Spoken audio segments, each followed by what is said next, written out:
안녕하세요. 인아프리카 미술학원 테티입니다. 오늘은 재호 원장님을 모시고 미대 입시생의 하루, 한 달, 그리고 1년 플랜에 대해서 이야기해 보도록 하겠습니다.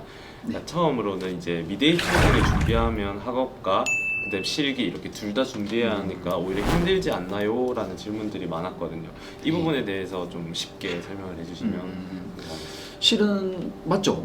그 공부만 하는 게 아니고 그림만 그리는 게 아니고 둘 다를 준비를 하려고 하다 보니까 학생들에게 부담이 오는 것도 사실이고 또 부모님들도 걱정을 하시는 부분들이 사실인데 이게 생각의 차이고 어떻게 마음가짐을 하느냐에 따라서 다른 부분들이 같습니다. 부분의 학교가 수능하고 학업하고 실기가 둘 다 5대5 정도로 들어가다 보니까 그런데 이제 단적인 예로 인서울을 하기 위해서 국어, 영어, 수학 모든 과목들 성적권이 인서울을 하려면 거의 1등급 때가 다 무조건 나와야 되고 이런 하는 부분들이 있는데 이제 저희 친구들은 그림에 대한 소질이나 재능이나 이런 부분들을 가지고 있기 때문에 저희는 수학을 제외하고 거의 대부분의 대학이 수학이 안 들어가니까 국어, 영어, 탐구 이렇게만 해서 평균 4등급 정도가 나오면 서울 경기권을 목표로 삼고 충분히 진학이 가능을 합니다.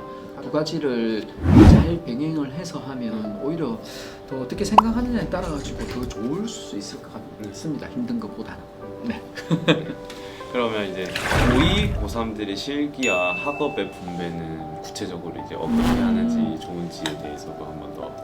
수시와 정시 부분들이 구분을 저희가 이렇게 전략적으로 시키면서 준비를 하고 있는데 수시 학생하고 정시 학생하고는 다릅니다. 수시 친구들 같은 경우에는 또 수시를 두 가지로 다시 나누어서 서류 전형을 준비하는 친구들, 홍대를 비롯해 가지고 고려대라든지 이렇게 상위권 몇몇 대학들 일부 그 수시 서류 전형을 뽑는 학교들 친구들 같은 경우에는 학생부 성적이나 내신 성적 그리고 수능 최저나 이런 부분들이 중요시 되기 때문에 실기 비중을 다소 조금 작은 비중으로 두고 그 서류 준비라든지 공부 부분들이라든지 이런 비중을 거의 70% 정도 두고 가야 될 것 같고, 그래서 3학년 올라오고 하면서도 그 친구들은 실기 비중을 어느 정도 가져는 가되 학생부를 준비해야 될 때, 서류를 작성을 해야 될 때, 생기부 작성이 필요할 때 이런 부분들은 탄력적으로 선생님하고 조율을 하면서 그 실기 시간을 줄였다 늘렸다 하면서 이렇게 준비가 되어야 되고, 그 다음에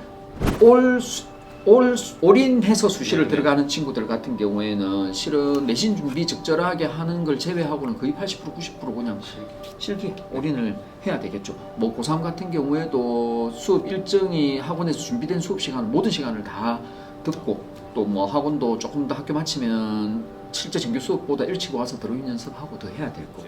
분배를 어떻게 하는지에 대해서 이제 큰 틀, 이제 수시, 정시 그리고 서류가 있는 수시 하는 학생들 이렇게 한 세 파트로 크게 이야기를 해주셨는데 미대 입시, 그러니까 미대 입시 학원에서 가장 중요한 건 이제 고3이라고 생각을 합니다. 아무래도 실기 가장 직전에 있는 학년이기도 하니까 고3인데 그렇다면 이제 고3 입시생들의 하루, 한 달, 1년 플랜을 간략하게 설명해 주시면 감사할 것 같습니다.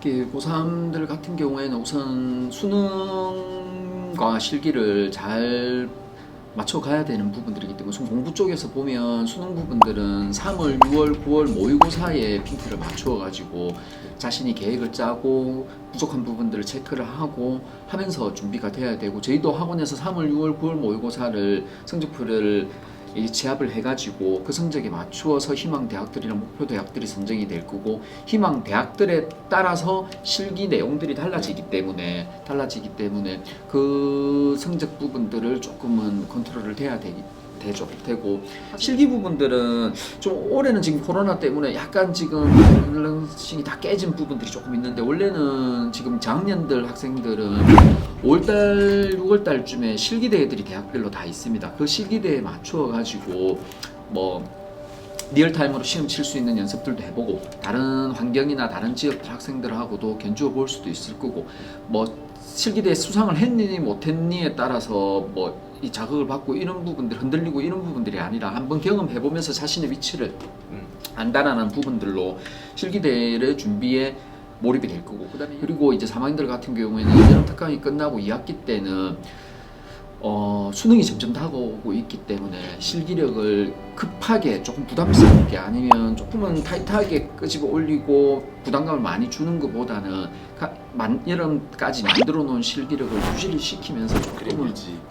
그림을 거의 유지시키는 식으로 조금은 준비가 되면서 기울기를 수능 쪽으로 조금씩 갖춰가고 이제 수능이 임박했을 때는 또 공부에만 집중할 수 있도록 학원 일정들도 조절이 되고 수능이 끝나면 당연히 이제 마지막 합격의 그날까지 실기에 집중을 하고 이런 식으로 준비가 돼야 되겠죠. 네. 그 추가적인 질문으로 이게 네. 듣다 보니까 이제 궁금증이 하나 생겼고 또 애들한테도 많이 들은 질문 중에 하나가 올해는 이제 코로나 때문에 일정이 많이 변하면서 이 실기대회가 없어지지 않았습니까? 예. 그러니까 5월 6월에 있는 실기대회를 통해서 미리 한번 체험을 해보고 그리고 또 수능 이후에 그 고사장에서 다시 치는 건데 지금 올해는 실기대회가 없기 때문에 중간에 어떤 대학에서 시험을 치는 게 불가능해졌기 때문에 올해 정시하는 애들 질문 중에 하나가 이제 수시를 치지 않더라도 넣어봐서 실기대회와 같은 효과를 내려고 하는 거에 대해서 질문이 좀 많았었는데 그 부분에 대해서는 네, 어떻게 이게 올해 조금 특이점이라서 맞습니다. 올해 지금 실기 대회가 없다 보니까 뭐 전국의 모든 학생들이 마찬가지겠지만 실기 대회가 거기에 상을 수상을 하고 뭐 특기자 전형으로 진학을 하고 이런 부분들이 없기 때문에 어떻게 보면 그 실제 입시에 맞춘 예행 연습이고 경험입니다. 경험인데 그게 올해가 없기 때문에 실은 수시 부분들을 한번 경험을 해보면서 정착있는 정시인데 수시를 한번 경험해보면서 그 환경이나 분위기를 잡아가는 부분들은 어떻게 보면 좋은 방법이죠. 저희는 특히 지역이고 이래 하다 보니까 뭐 서울에 올라가서 시험을 치고 이래 하다 보면 거의 이틀 3일 정도가 허비가 됩니다. 되다 보니까 수능 공부를 하고 집중을 하고 있는 시기에 좀 흔들리지 않을까 이런 부분들의 부분들이 조금 야기될 수 있고 수시 같은 경우에는 합격을 하면 정시 부분들의 기회가 없어지는 부분들이기 때문에 자기가 희망을 하고 또 자기가 가도 좋을 목표하는 학교들의 수시가 있을 때 그때는 이제 지원을 하면 되겠죠. 아까 전에 말씀드린 것처럼 수능 치는데 크게 나는 흔들림이 없을 것 같다. 또 일자 같은 경우에도 이 학교 같은 경우에는 폭이 조금 넓어서 완전 임박했을 때가 아니니까 한번 치봐도 될 것 같다라고 하면 치는 것도 괜찮습니다. 그럼 오늘 미대 입시생들의 하루 그리고 한 달 1년 전략에 대해서 잘 설명해 주셨는데 물론 이렇게 간략하게나마 설명을 해주셨지만 학생 개인마다 개인 사정도 다르고 뭐 이렇게 개인 일정도 다르기 때문에 더 구체적인 사항은 각 반에 계시는 원장님들이나 아니면 전임 선생님들을 통해서 대학 일정을 정하는 게 좋다고 생각합니다. 오늘 설명 해주셔서 정말 감사합니다. 고생하셨습니다. 감사합니다.